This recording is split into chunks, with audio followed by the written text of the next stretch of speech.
Okay, so today we're going to talk about Gay-Lussacs Law. This is the last of the gas laws I'm going to go over, unless I go over Graham's Law, but I haven't decided if we're going to do that yet. So anyways, let's write it down. So if the volume of a container is held constant as the temperature of the gas increases, the pressure also increases. So let's write that down.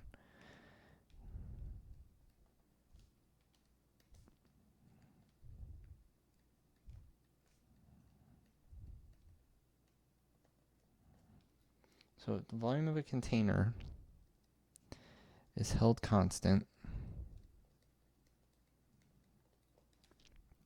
as the temperature of the gas increases.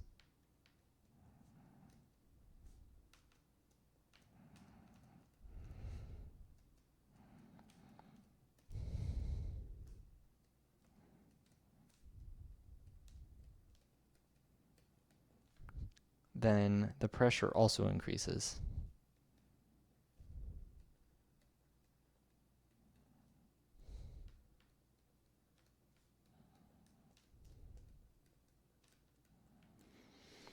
Okay, so the formula for this is super simple. It's P1 over T1 equals P2 over T2. So as you can imagine, it's not too difficult to solve these, but there are very specific stipulations. So this only works for ideal gases.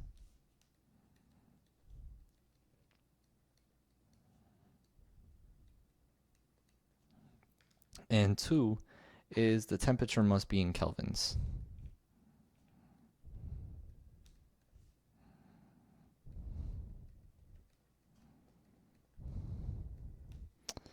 All right, so we're going to run through about 2 or 3 examples and call it good. This isn't too complicated, so let's start. So I'm going to just give you one with numbers at first. All right. So if you have a container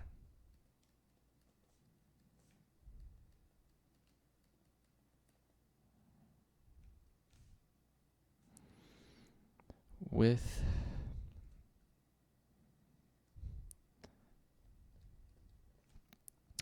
a pressure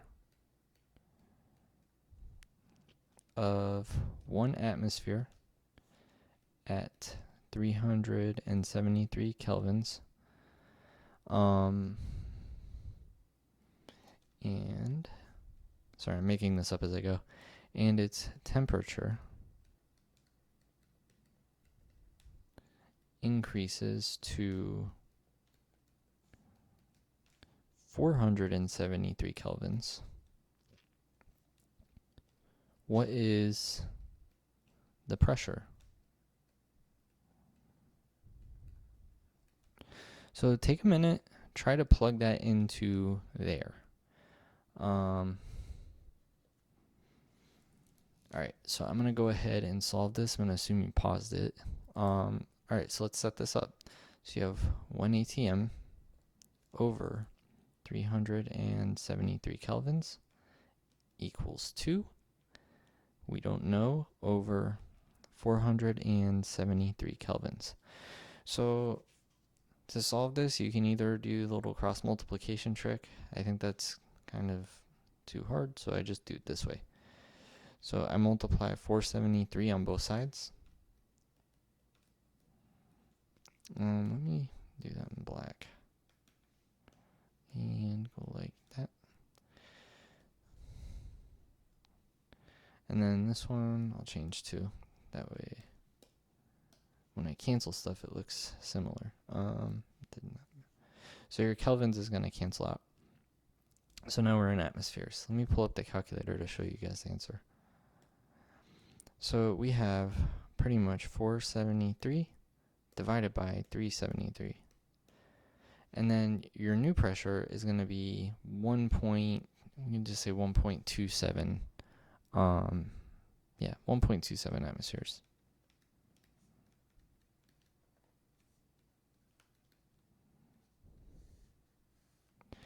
All right, I'm going to go over one more example. Let me label that. All right, so let's pretend that we were playing paintball or something, and your friend leaves their paintball tank out in the sun all day, and you're like, oh, wow. Well, let's say that a paintball gas tank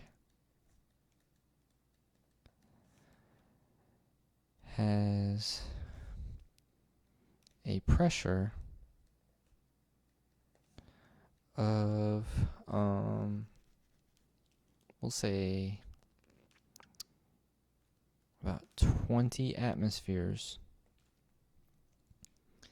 in the beginning of the day.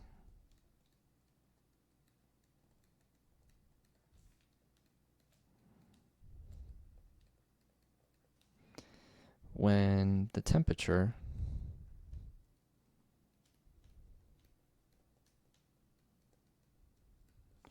is approximately 298 kelvins. The tank is left out in the sun,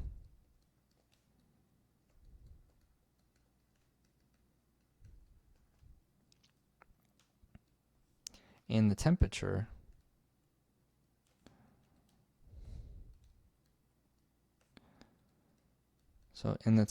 increases to about 300 and we'll say 310.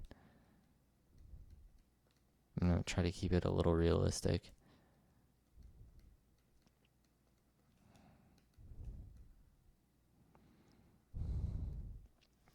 So the tank is left in the sun and the temperature increases to 310 kelvins. What would the pressure be?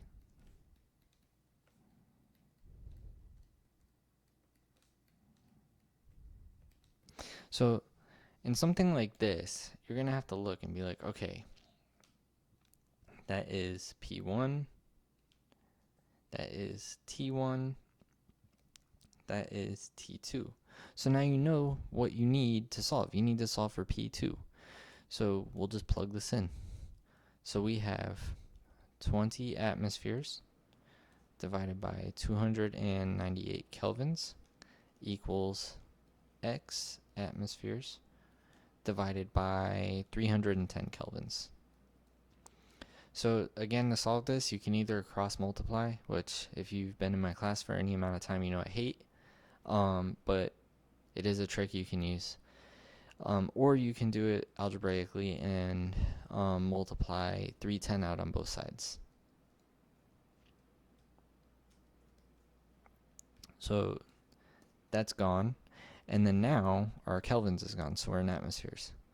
So we're going to have, I'm going to see if I could, X equals 310 kelvins times 20, what am I doing?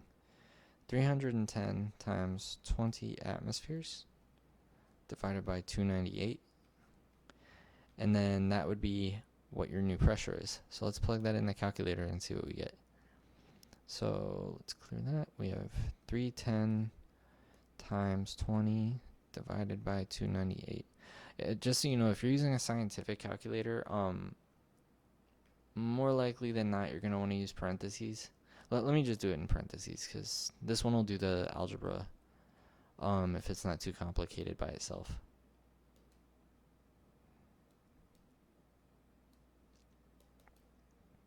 Okay, and then we're going to divide it by 298. So our new pressure didn't increase that much, but that's a lot of pressure. So it's about 20.8 atmospheres. So that's pretty much how this law works. You assume everything is an ideal gas, or you have an ideal gas, you can use it. It's not too complicated, just like all the other gas laws. I just wanted to give you some examples as to how to work it. So again, if you have any questions, feel free to ask me in class, email me on Canvas or whatever. And I'll see you in the next video.